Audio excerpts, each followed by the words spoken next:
Starting में आते ही मैंने आपको क्यों एग्जांपल दिया था कि एफएनओ के अंदर लोगों को नुकसान होता है, क्योंकि मैंने आपको बोला कि स्टार्टिंग में अगर आप बिगनर हो तो स्टॉक मार्केट में आके ट्रेड मत करो, पहले आप इन्वेस्ट करो।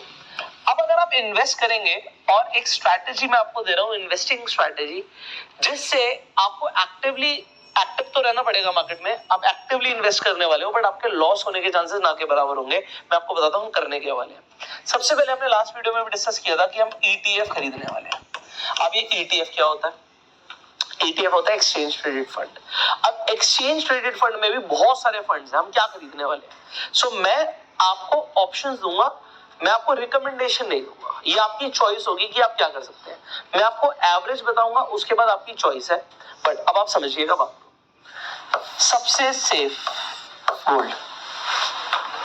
आपको गोल्ड तो हम जाके ज्वेलर की दुकान से खरीद सकते हैं, और अगर आपको गोल्ड को डिजिटल खरीदना है तो डिजिटल ऑप्शंस भी हैं, बट हम गोल्ड का ईटीएफ भी खरीद सकते हैं।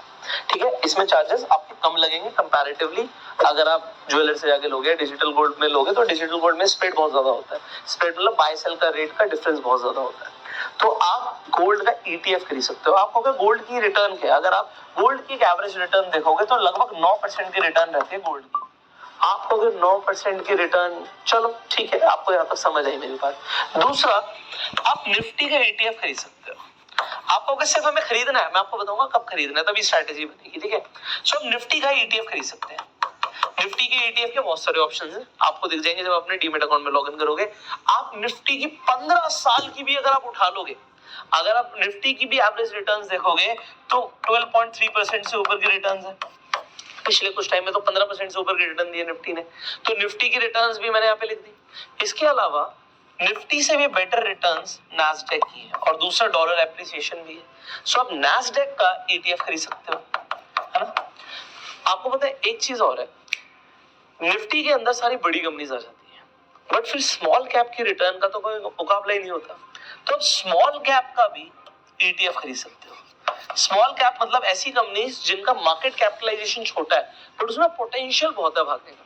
मैं एग्जांपल देता हूँ, ये घोड़े है और वो हाथी है ना। ऊंट की हम बात नहीं कर रहे मिड कैप की, तो घोड़े थोड़े से तेज भागते हैं, बट घोड़ों में कुछ गधे भी निकलेंगे। बट अल्टीमेटली स्मॉल कैप की रिटर्न हमेशा आउट परफॉर्म करती है निफ्टी की रिटर्न को।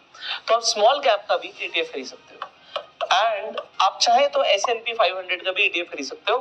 बट S&P 500 की एवरेज रिटर्न 8% के हिसाब से है, बट फिर डॉलर एप्रिसिएशन इंडिया के हिसाब से अलग है। बट नैस्डैक की रिटर्न्स जो है वो निफ्टी से भी आपको बेटर मिलेगी। अगर आप पिछले 15 साल की नैस्डैक की एवरेज रिटर्न देखेंगे तो 16% के आसपास है। सो नैस्डैक की रिटर्न्स, फिर मैंने आपको बताया डॉलर एप्रिसिएशन। अगर आपको यहां तक की मेरी बात समझ आ रही है